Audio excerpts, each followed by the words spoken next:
Thank you very much. I think, in fact, I don't have to do much of an introduction to this topic. Given the interest displayed in this room, the numbers are quite overwhelming. I thought there would be at least 30 to 40% less. But the more the pressure, the better. Our stars will shine. So we are here to discuss Russia's foreign policy, Russia's domestic policy in the context of Ukraine, and our vision, the vision of the people with me on the panel, of where will Russia be when this, what they call military operation, what the rest of the world calls a war, comes to an end, and as well as how will the world react to this new Russia that emerges at the end of this. There will be, I suspect, many questions unanswered, but hopefully at least some of the gaps that exist in our understanding will be addressed. Let me also make a few sort of explanations in terms of how I intend to conduct this. One is I will start, there will be no opening statements by any of the speakers on the panel. We will start straight away with me arrogating to myself the privilege of the chair, asking them a few questions in good authoritarian style, as they say. Once the conversation amongst us is done, then I will turn it over to the audience, which will be roughly about 20 minutes. And we will take the questions from the audience. I would also suggest that people at the back lower their voices. I love to hear my own voice. I don't need accompaniment.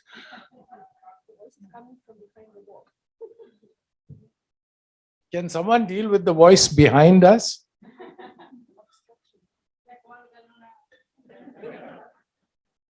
भाई call कर रहा हूँ यार. One sec, if you just excuse me.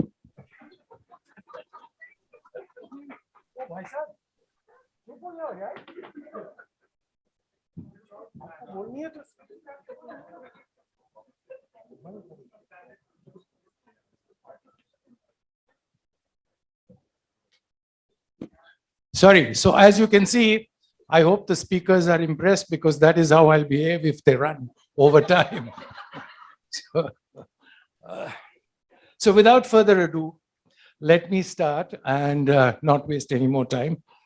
I will start with Andrei Bystritsky, who is the chairman of the Foundation for Development and Support, which is called Valdai Discussion Club. And the Valdai Discussion Club is probably the most prestigious and authoritative think tank today in Russia. I'm not sure about how it's viewed abroad, but in Russia it is authoritative because it's considered to be the closest to the powers that be, or the only power that be, whichever way you want to look at it. Andrei, to set the stage for everyone, there's always a question in everyone's mind. Why is Russia in this situation today? Why did the powers in Russia decide that they needed to walk into Ukraine? Why now? Why not maybe 6 months later or 8 years earlier? Why just today? That is not enough.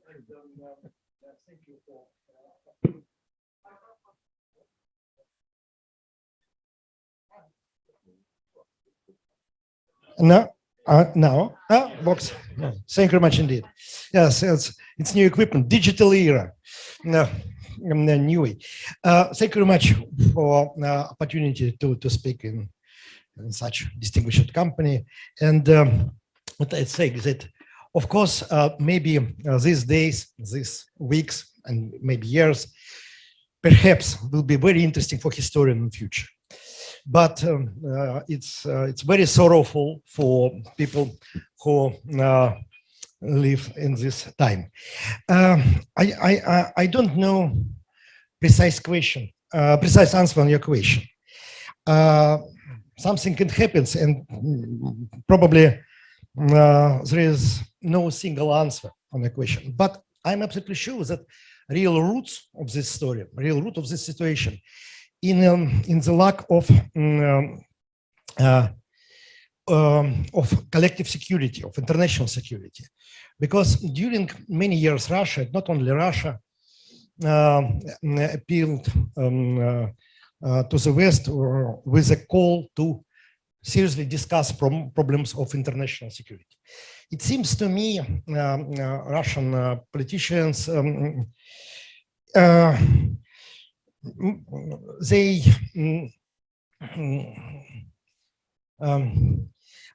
anyway, the most address was West, and West didn't hear these concerns, didn't take it into account seriously.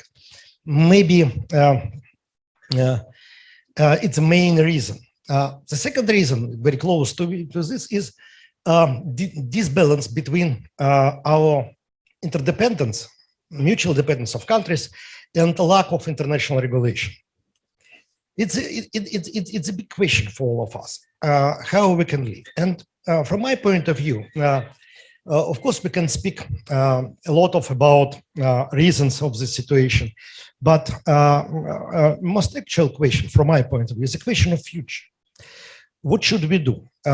Today, my colleague, Fedor Vitalovsky, asked a question about possibility of diplomatic solutions and so on and so on. It's the most serious question. What should we do now? Because we're on the brink. It's clear situation is extremely dangerous, very nervous, and a lot of victims. We see it. And in this situation, we should think about most effective way how to find even relatively peace solution. Some solutions for everybody. And I can repeat that the construction of future world is a most important question. How we will live in future. Because now, it seems to me, no one can draw a future world. No answers on this question.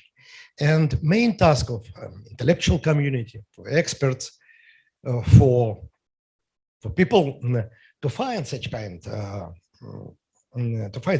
solution. Very briefly, thank you very much. Andrei, thank you. But I mean, you're saying that in this world, you neatly evaded my first question, but that's par for the course. I guess nobody knows the mind of the great leader, so it's difficult to predict why he chose this particular moment. But on the second part, you said that it is very difficult to draw new walls in this world. So effectively what you're saying, that the policy that I see today undertaken by the West, which is essentially to isolate Russia, you think that these are doomed to failure? During last years,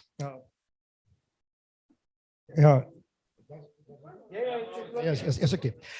During last years, I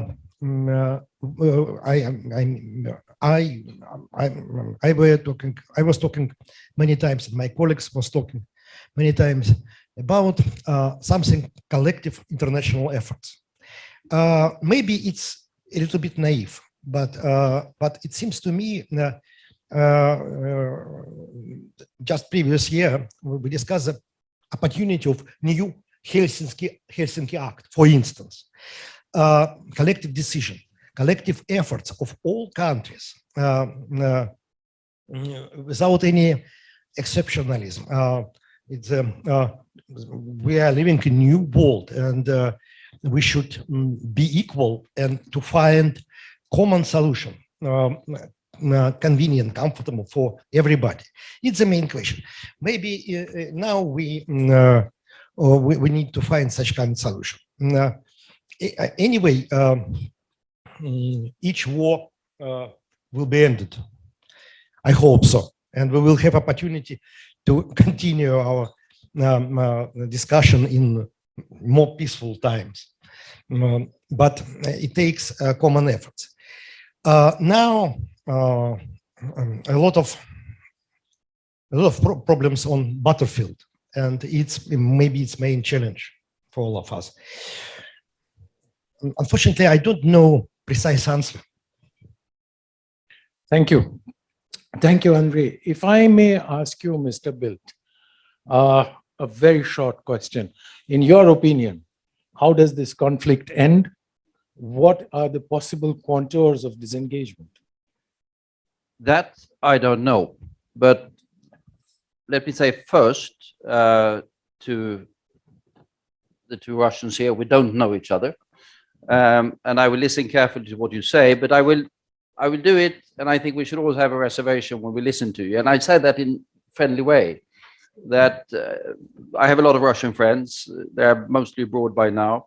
One of them is in Moscow and was arrested the other day, and is now under the threat of 15 years in prison because he was critical of the country speaking at an international conference.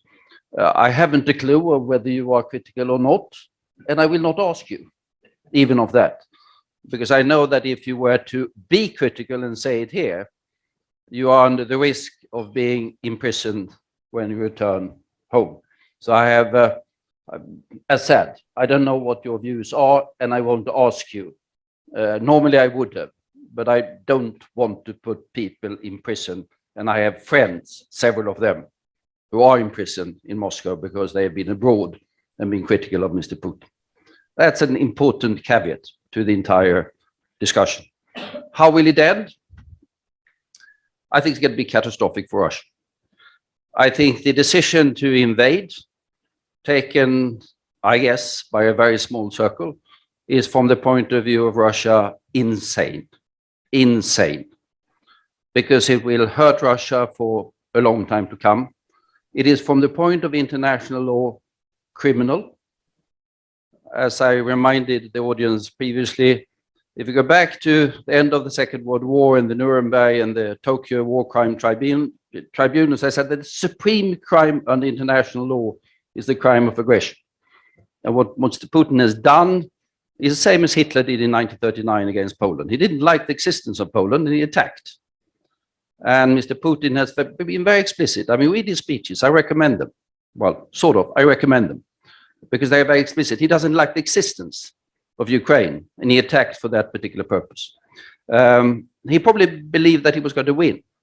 He believed that the Russian armed forces were so superior and believed that Ukraine was such a weak state that it was going to be a fairly easy thing. Both of those assumptions were catastrophically wrong and an impact in a catastrophic way on the future of Russia. Is this something that we should be happy about? We should not. It destroys Ukraine. We have 5 million refugees in Europe. We have 10 million displaced inside Ukraine. We have utter destruction of the industrial infrastructure of the country by bombing and by rockets. It's going to impact upon, we have 400,000 roughly. And mind you, by the way, on the refugee figures, that's quite interesting. The 5 million coming out of Ukraine is 80% roughly is women and children. There's a reverse flow of 1 million Ukrainian men from Western Europe going back to fight. So we have 5 million women coming out, 1 million men coming in and fight. We have, and here numbers are more uncertain, we have in the last we are 3 weeks now into the war, we have roughly 400,000 Russians coming out. And these are the creative, talented class of Moscow and St. Petersburg. That to a large extent. Some of them are now going back to pick up their belongings in order to take them out. So we have an exodus. And I several friends who belong to this particular category who say, we can't be there any longer because I can't say anything and I don't know what my future is. This, of course, can have catastrophic. I mean, this is, even if fighting were to stop today, let's hope, the consequences will be with us for years to come. I don't think fighting will stop now, because Mr. Putin knows that losing will mean losing a lot. And accordingly, I think he's more likely to escalate in different ways in the mistaken belief that he can win. I don't think he can win, but until he or the other ones around him understand that that is not possible, this is going to go on. Which are then the conditions for ending the war? Well, the conditions have been laid down quite clearly by the resolution of the UN General Assembly, and by, if I take it from the European point of view, the sort of the Versailles Communique of the European Union: retreat, complete retreat of Russian forces up to the positions at least they have on February the 23rd. We can discuss details about that. But anything short of that is not going to be a solution. So it has to be a Russian retreat. That's not going to be enough, because then we have all of the issues of reparations, of war crimes, and all of that coming, and of creating a long-term future for a country that has been devastated, as well as the conditions for the reintegration of Russia into the international community. Because with the sanctions that are there, Russia has de facto left substantial part of the international community in terms of primarily financial and technological cooperation. And which will be the conditions for Russia to be able to re-enter that? That remains to be seen. But that discussion will come only after we had an end of the fighting, which I don't think is imminent, so to say. And we had a retreat of Russia to the positions of February the 24th. So we are faced with a rather tragic situation with profound long-term consequences, also for global stability. Because as I said also to my Indian friends, that if we tolerate aggression by a big power that just think is big because they have military power, then that has consequences all over the world. And that is why the international community, I think, is going to be fairly firm on these particular demands that I put. And I'm saying this, returning again to you, I don't expect you to say either yes or no to what I say, for the rather tragic considerations that I referred to in the beginning. Thanks. Thank you, Mr. Bildt.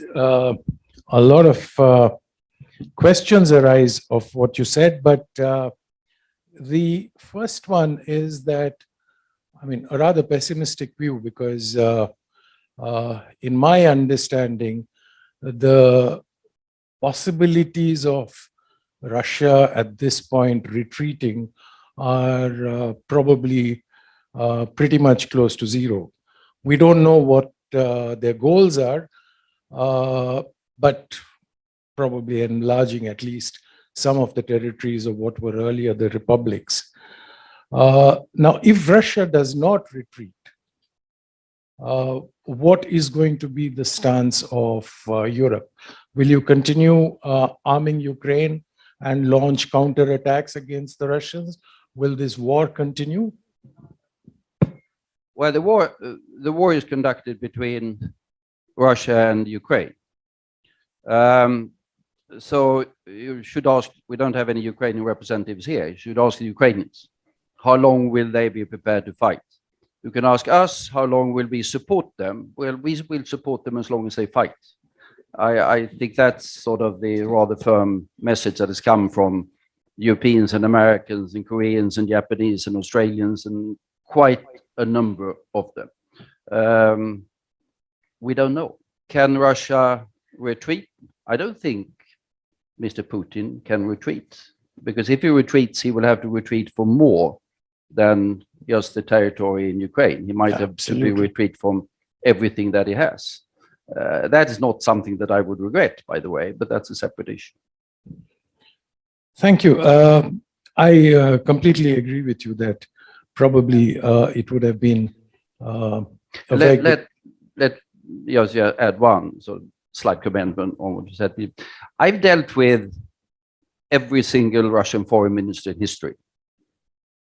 The history of Russia is since 1991. So I've dealt with a Soviet one before that as well. And we've had, because there's always said we isolated with them, we've had extensive discussion on all of these issues with all of them. At least two of them I still consider my personal friends. And even the previous one, even the present ones, there was a period when we had fairly constructive discussions on all these particular issues. We never isolated Russia. When I was foreign minister, I was foreign minister for an EU country for 8 years. And of course, I met my Nordic and EU colleagues more, most. But outside of that, the Russian foreign minister was the one there I met by far the most in terms of engagement of different issues. So that we've not been engaging with Russia and meeting Russia and talking with Russia is not true. We have. Okay, Andrei, I will come back to you later, but not right now. Right now, since we are discussing this issue of is this purely a fight between Ukraine and Russia? Are there any other causes for this? What triggered it?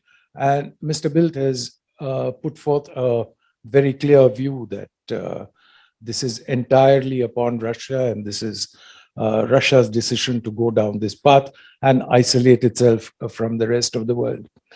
Viktoriia, if I may ask you, you are an expert on US-Russia relations. You understand the mind and the way Russia views the United States. In this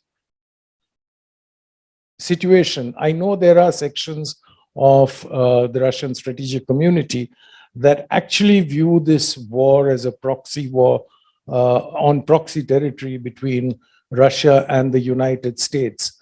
Would you agree with that assessment? Thank you. Thank you, Nandan. Actually, I said, I think that in this conflict, there are many levels. And there is a level of Russian-Ukrainian on-earth battle. It's what we see every day with all these pictures and videos, horrible. But at the same time, there is a level of, I would say, geopolitics and geopolitical concurrency between Russia and United States. And it is a rather popular idea in Russia that the end of this war will be decided not between Russia and Ukraine, but between Russia and United States. As it is one of the, I would say, this conflict is a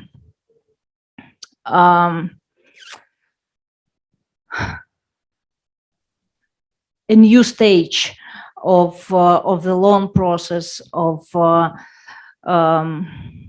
Soviet Union collapsing and of the constructing of a new world order after the Cold War and after the Soviet Union.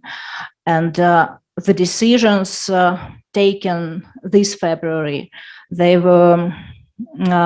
have roots in 19th, in that period of collapsing of big empire, and in that period of burning new Russia, of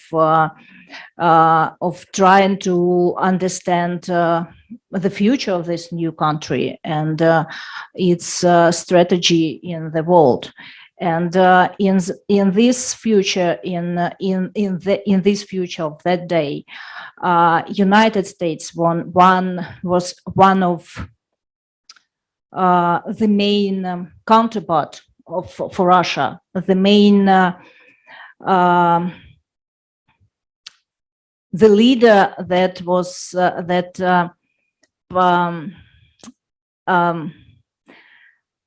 that was going to create a new world, and Russia figured itself as one who will do it with United States. So it is it could be in its heart, in its focus, the conflict between great powers, or which from which one of which is a power which is trying to find its place still. Viktoriia, don't put it down. I want to follow up on this. It's an interesting thought. You're suggesting that this is actually a continuation, a new stage, or the final stage, if you want, of the collapse of the Soviet Union, and probably sets the stage for the emergence of a new Russia. While that may or may not be true, I mean, I don't want to engage with that specific thought, but do you believe that if the United States at that stage, at the young stage when Russia was born and was getting on its feet, was not responding to whatever the concerns of Russia were, that today an aggressive, in-your-face Russia, is it likely to get a different response? Will the United States come to this table and eventually have a conversation with Russia that will end this war? Look, I'm not going to blame or to put the responsibility on the United States for this conflict, because we all understand that it was a Russian decision to start it. But at the same time, I think we should think about the core of the conflict, which is the relationship between the United States and Russia, and the model of this relationship. I think that the nature of this relationship is the conflict, and it doesn't change. It hasn't changed for all this time, for all this decade after the Cold War. And the conflict in the center of Russian-American relations, I think, could be the base for the conflict that we see now. And I think that the tragedy that this crisis bring Russian-American relations to its Cold War model. It was the model of confrontation. It was the model of mutual distrust and of global rivalry, and it doesn't change. And with this model in the core, we just could not have any different scenarios of the future besides the one that we have today. That is the answer to the next question about the future. And I think that if we think about the future, we should change the model first, the model of relation between the Russian and United States. And it will be one of the principal questions, as I think. Thank you, thank you. If I may move on to Francois. Francois, you are an expert on China. You study China very closely. But my first question to you, I will come to China definitely, but my first question will be the same as I asked Mr. Bildt. What do you think are the contours of a possible solution that will be acceptable to Europe? First of all, thank you, of course. And even though I'm not an expert on Russia and Ukraine, I do follow the topic, as every European does. In our country, it has dwarfed the presidential election almost all evenings on national TV, just to give you an example. And the shift in public opinion is simply incredible. And I'm not sure this is accurately measured from Russia, where there's always been a policy of influence, but they don't realize how much this has backlashed in recent times. First, on why it happened very quickly, I have recollections. About Afghanistan and receiving in Paris, I was explaining this moments ago, Evgeny Primakov, and having him on one end of the table. That was right after the fall shall we say, Russia's Afghanistan. And there was our lead expert, Olivier Roy, who was a very well-known writer and very, very prescient. And Evgeny Primakov leaned towards him at the other end of the table and said, if we only had one expert in the Soviet Union who would have explained all that to us, we might not have made those mistakes. I think authoritarian regimes and personalized regimes have a way. We always talk about how they manipulate others' opinions, but they have a way of deceiving themselves. And I think we have a massive example here. My second story is from a Russian military expert I once met, who explained to me in sort of simplified graphic terms what the Russian army was about. He said they have only one fast forward gear on their tanks, and they don't know how to find the reverse gear. And that was a very telling. I think it's worked over history at times. It's not working there. The failure to understand Ukraine, I can't understand it when I'm put myself in Russia's shoes, but I see we also made the same mistake. We made two mistakes. I'm going to come to China when you ask that question.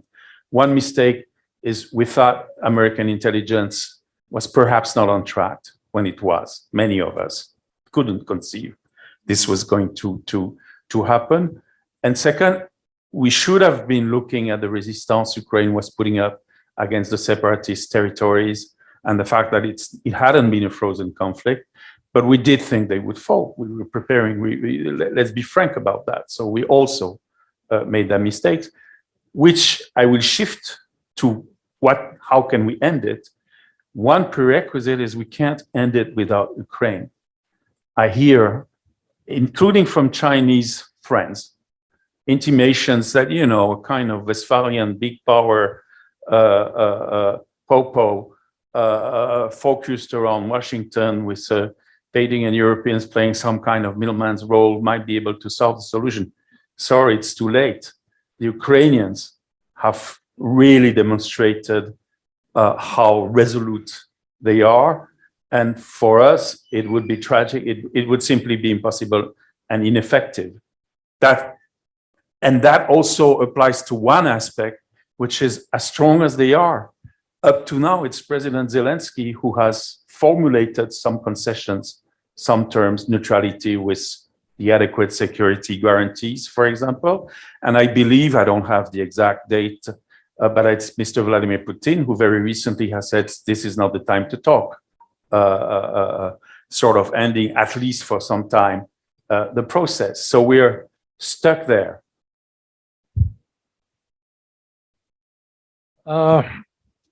Well, let me take you to the next question, which is actually my what is of interest, and I am sure of interest to many of my compatriots. There is a discussion that there are going to be no winners in this war, and that everyone is going to lose a little bit. But there is a very strong section of opinion in India that feels that there is going to be one winner, and that winner will be China.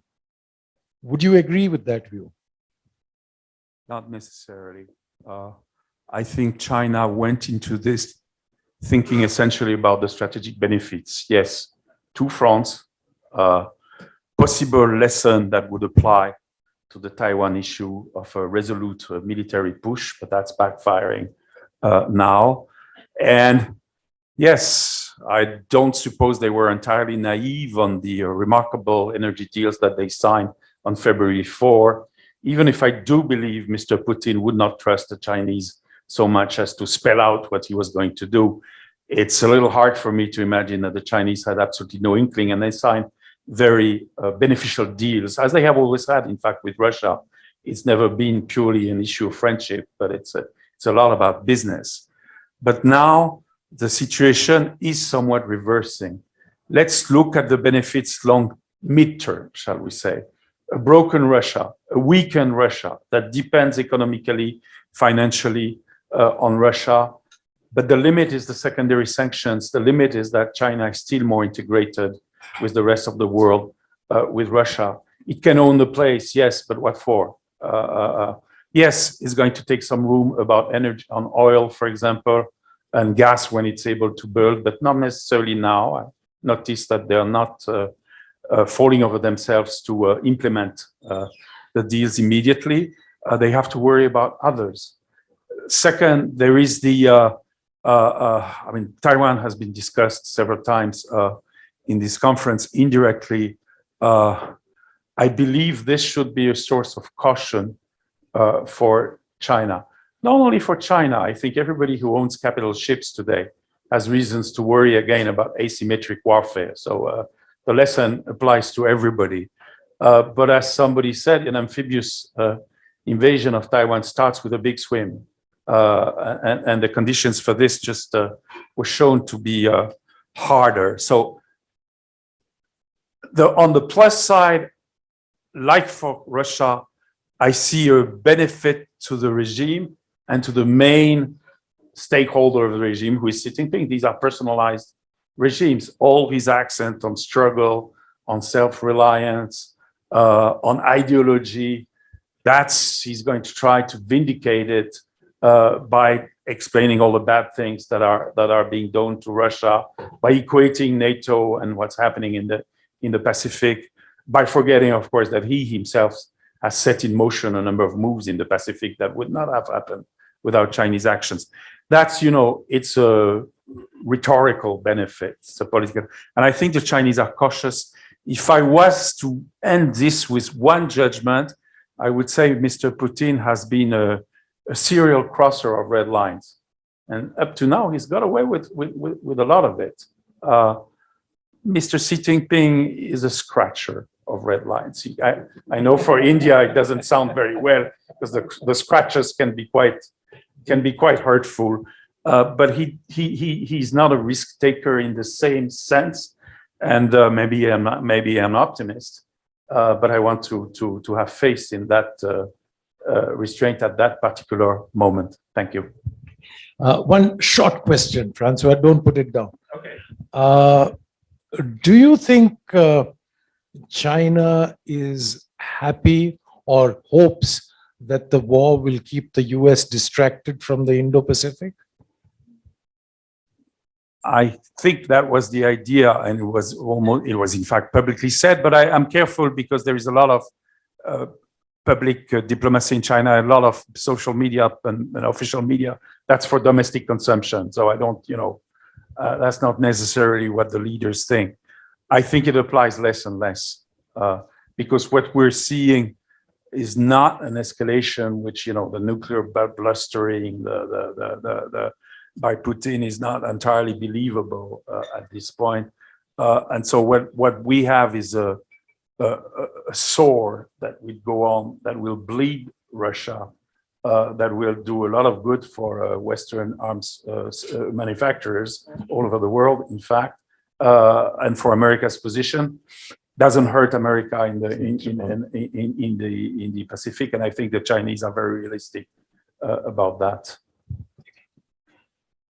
Milena, if I may now come to you.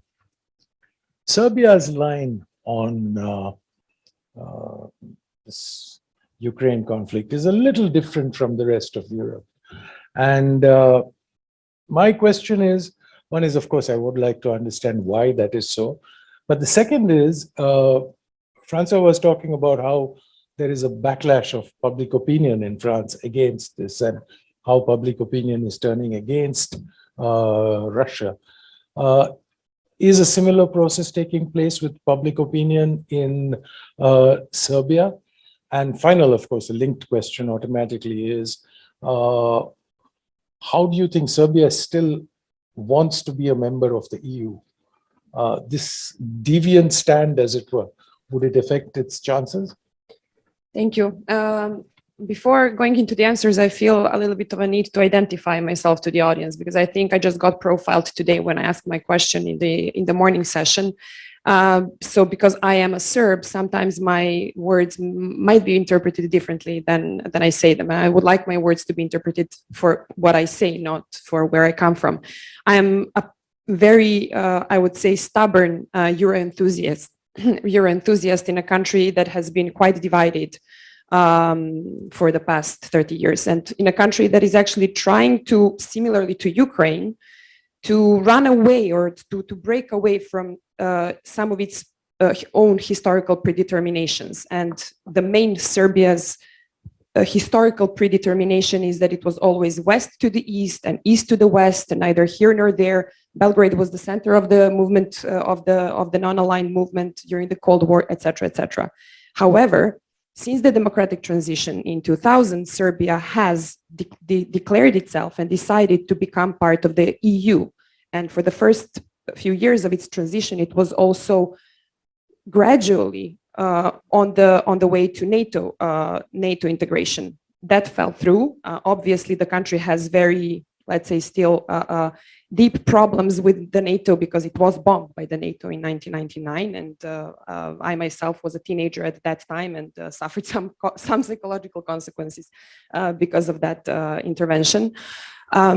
But I don't think that this should predetermine our future. I think that a country lies in the European, it is surrounded by the European Union, it is at the heart of Europe, and it belongs to Europe. At the same time, Russia has been, let's say, supportive, quite supportive, and actually defending Serbia's position vis-a-vis the independence of Kosovo in the UN Security Council. And this has led to the greatest extent Serbia's alignment with Russia's position over the past years. Serbia today trades mainly with the EU. So Serbia's exports are around 70% of Serbia's exports are to the EU and only around 13% to Russia. Although we also have a free trade agreement with Russia. We have a huge trade deficit with Russia because we import Russian oil and gas and we don't have much to export to Russia. So Serbia doesn't have a real economic reason to be aligned with Russia. It is mainly basically about Kosovo and partly about, being Slavic and similar languages, etc. But it is about the emotion. And right now, today, I can tell you that Serbia is a very divided country and a very divided society, partly also because over the past years, there has been a lot of pro-Russian propaganda in the country. Some of it run, I think, directly from the Kremlin, but some of it also is instructed directly from the Serbian government. And we have to be quite clear about that. This part of the Serbian, and this is where I'm coming to your second question, this part of the Serbian public, which is, let's say, instructed through the media, through the pro-Russian media propaganda, which, as I said, comes to an extent from the Kremlin, but to a large extent from the Serbian government, which wanted to somehow instruct the public to go in a certain direction. I think that this is where the opportunity lies for Serbia to now side fully with the European Union. And I should remind you that although it did not impose sanctions on Russia, it did not side with the EU, and it has not aligned with the EU on sanctions. On the 2nd of March, Serbia did vote for the UN resolution, UN General Assembly resolution condemning Russia's aggression. It was a very hard moment and the Serbian delegate there had definitely more of the butterflies in his stomach than I do have right now. And on the 7th of April, also Serbia voted in favor of suspending Russia from the UNHCR. So these are some important decisions. And mind you, also on the 14th of March, Serbia even imposed for the first time one sanction against Russia, which concerns, it is a minor thing. It concerns Yanukovych and certain individuals in his surrounding, but it was a precedent. So where do I see this opportunity for Serbia to align further with the EU position is particularly in this part of the manipulation of the Serbian public opinion, which comes from the government elite. And I think that if the EU is smart, and I hope that it is, right now it is engaging on the highest level with the Serbian government to make sure that Serbia or Vučić or whoever gets an offer that he cannot refuse, an offer to accelerate the process of EU integration, to give some guarantees and assurances with regards to energy diversification and breaking away from this huge dependence on Russian gas, which is basically almost 100%. But if this is the case, and I hope that there are some bright minds who are leading these discussions in these days, I think that there is a great potential for the Serbian public to be swayed and to become more supportive of actually understanding and of complying with the EU's position. And I do think that Serbia's population has a huge potential to actually sympathize with the Ukrainian population. Serbia saw, although it was, let's say, more in the origin of the wars in the Balkans in the 90s, Serbia saw a huge, massive deluge of refugees So we know what it feels to be at war. We know what it feels to have bombs flying over your head. So Serbian people can really empathize with the Ukrainians today. And I think that if the state propaganda machinery is switched in a different direction, that Serbia can not immediately, not overnight, but gradually align with the EU's position, and in that vein also accelerate its EU integration process. Milena, don't put it down. Since you've expressed yourself as a Euro enthusiast, you've heard what Mr. Bildt and Francois have suggested could be possible outlines, which is actually, they've said that Moscow must retreat, leave where it is. What, in your opinion, should be the contours of a solution to Ukraine? First of all, I think that Ukraine cannot end up as a country that is again set into some sort of a locked historical predetermined position, because then all of this fight will be for nothing. It has to exit this war as a free nation. And of course, we know that in the international relations, I mean, terms are not absolute. And, you know, being a free nation, we all know that there are interdependencies and dependencies we cannot run away from. But I think that it will be crucial for Ukraine to at least be able to decide to join the European Union if the European Union decides to accept its candidacy, and I think it will. And if Ukraine, of course, meets all the same criteria that the Western Balkans have been trying more or less successfully to meet for 20 years now. I don't think that any country can get a sort of a shortcut into the European Union simply because the EU is so damn complicated that, you know, becoming an EU member, if you're not ready, it will cost you. It will cost your economy, it will cost your businesses, etc. But I think that at least at the end of this war, even if it agrees to stay militarily neutral, I think that Ukraine must retain the possibility to join the European Union. Thank you.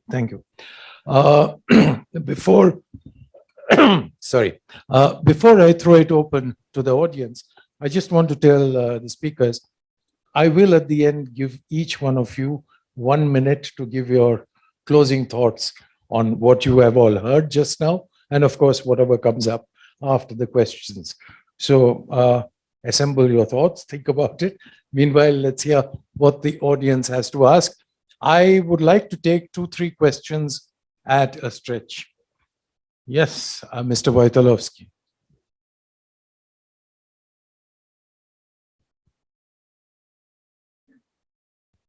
Thank you very much. I have a question to Carl and a short command. You know, a lot of Western politicians, thinkers, experts are saying that the high price Russia will pay in Ukraine, the best result the Ukrainian conflict will have. And for example, Lloyd Austin openly said that as much Russian military potential will be wasted in Ukraine, the better it will be. But Carl, you said this quite closer things about this conflict and about European aid to Ukraine. But what is surprising me that nobody is thinking who and how will develop peace process, who and how will try to save as much lives as possible of Ukrainians, Russians, whoever. And all we see now is appeals to Ukraine: go, punish Russia, waste your troops, but give some kick to Russia. But what will be the end of such policy towards Ukraine, for the Ukraine, and for relations with Russia, for the West and international security, Euro-Atlantic security? Thank you. Thank you. Any other questions? Yes, I see a hand there.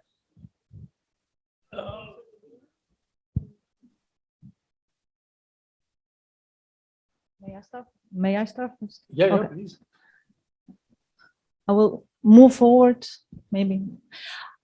Thank you very much for the very interesting discussion. Of course, we couldn't hear everything from our Russian colleagues for obvious reasons. I wished we had a Ukrainian participant when discussing the war against Ukraine. Maybe a kind recommendation for the next forum. Now, in my eyes, I mean, covering Russia for quite some time, I see three dimensions of this war. Of course, first against Ukraine, second against Europe. So my question will be related to the European participants in terms of how do you see the future of the European security architecture, no matter when and how the war will end. And finally, of course, the third dimension, and this was in fact outlined by the Russian colleague, is of course related to the global order. And basically the decision to launch a war against Ukraine had a lot to do with the systemic rivalry between the United States and China.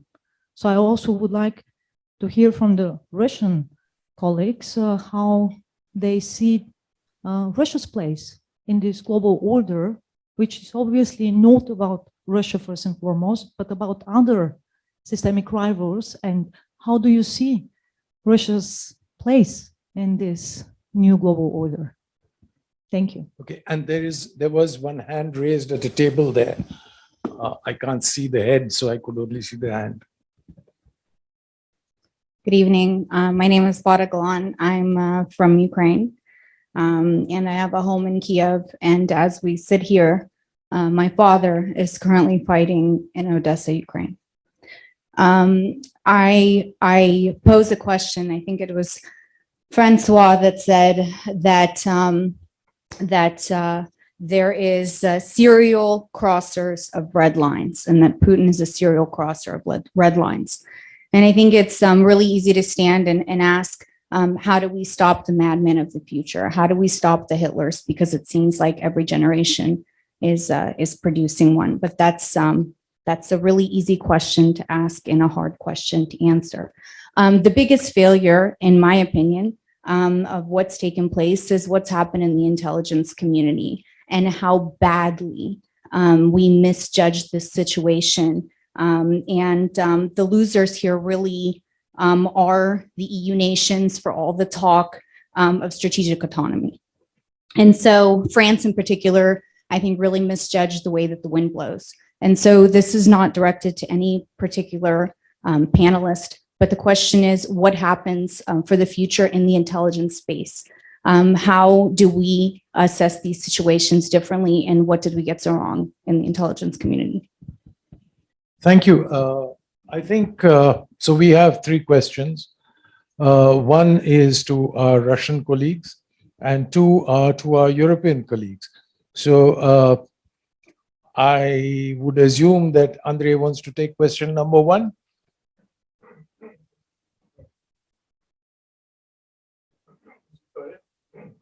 But about view on the future. First of all, we need to reform world regulation. Now, world regulation is concentrated in hands of handful of countries. It's not correct because this conflict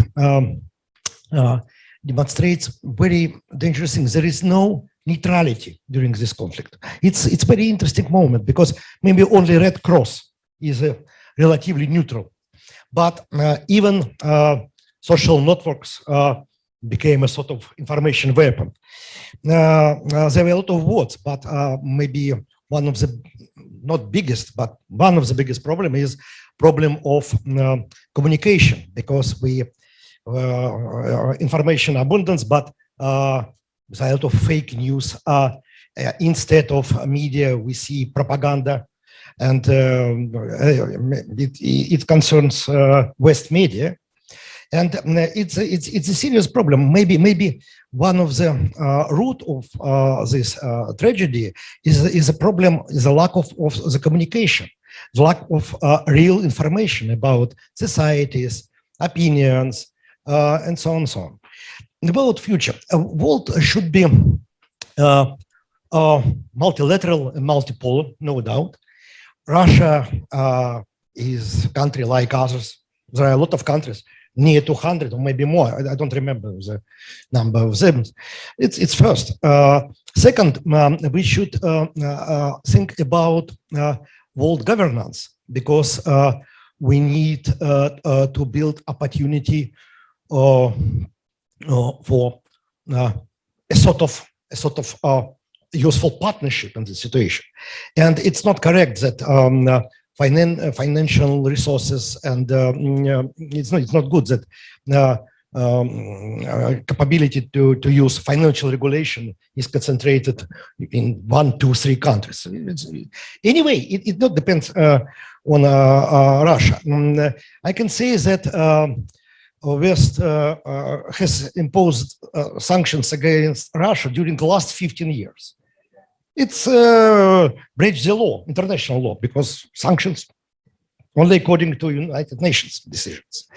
Anyway, it's a long story, and cut the long story short, I say that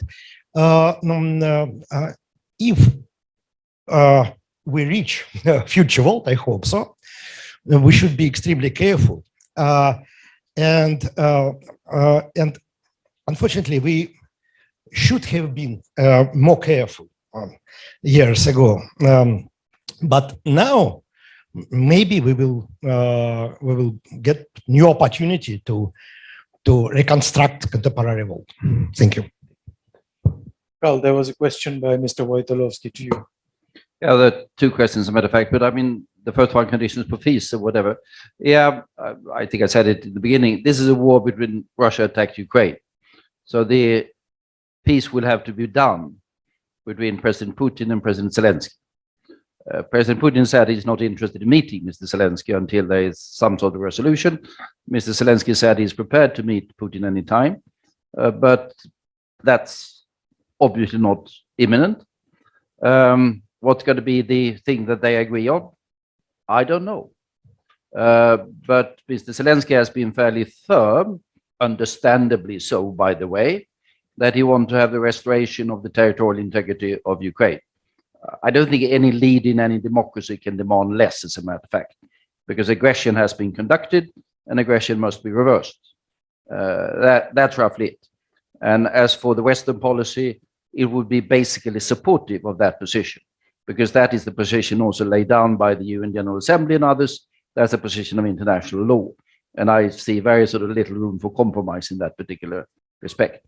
But that's up to them. I understand the UN Secretary General is in Moscow today. He will be in Kiev on Thursday.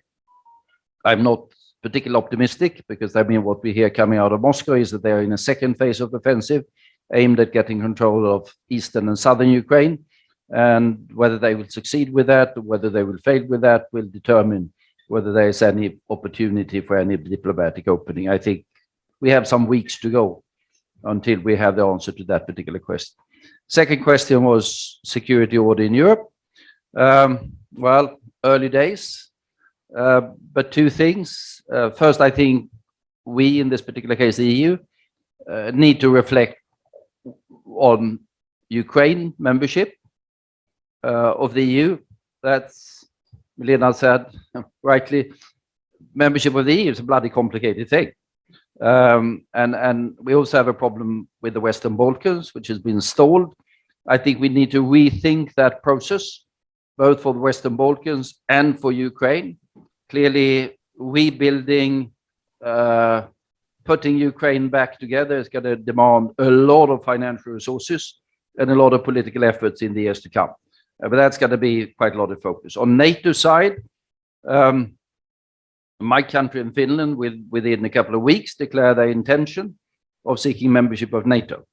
That is something that was virtually unthinkable a month ago or 2 months ago, but is now supported by sort of huge majorities in our countries, and is likely to happen. That will be a strengthening of NATO, a strengthening of the transatlantic relationship, and I think will also facilitate the security cooperation within NATO and the EU.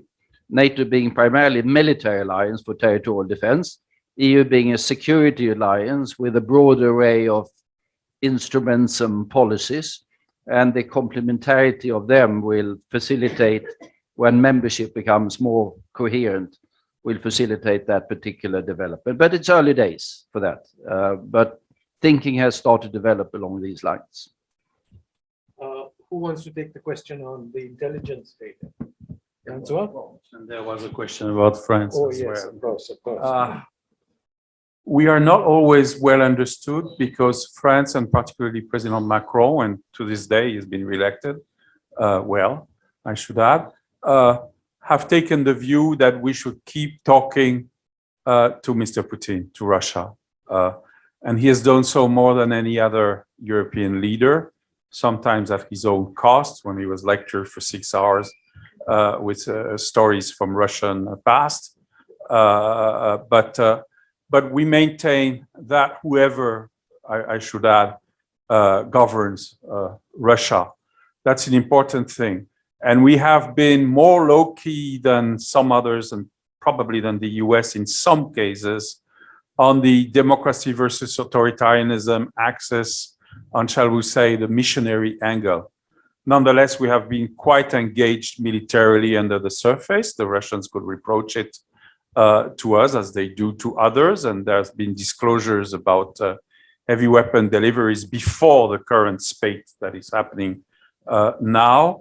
And on the fundamentals, the French position does not differ.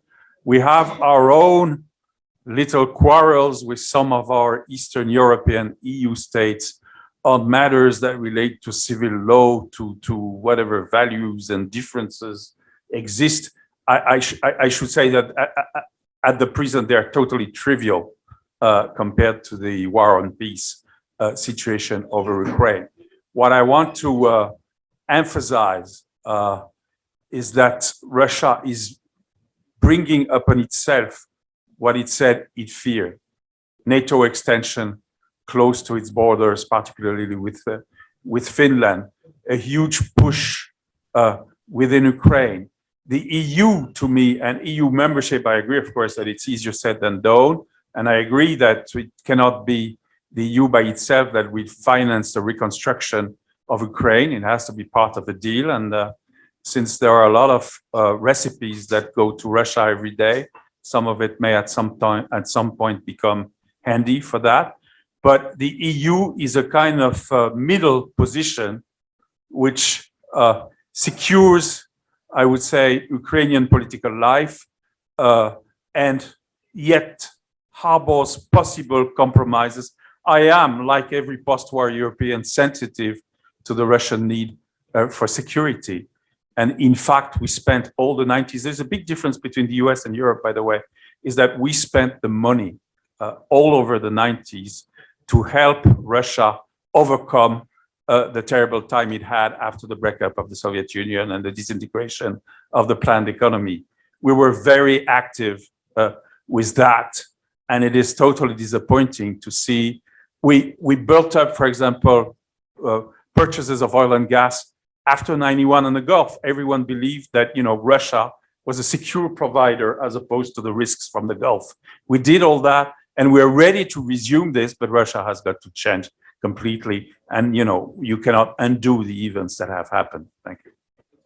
Well, unfortunately, I have already got several signals from the organizers that this has to be wound up. So we are past time. I know it's a deeply dissatisfying discussion. There are several questions. Many of us have. I have many. But time is time. It is past 10:30. So thank you very much. I suggest we give a long, warm hand to the speakers. And do take it up with them in their spare time or even now. Thank you.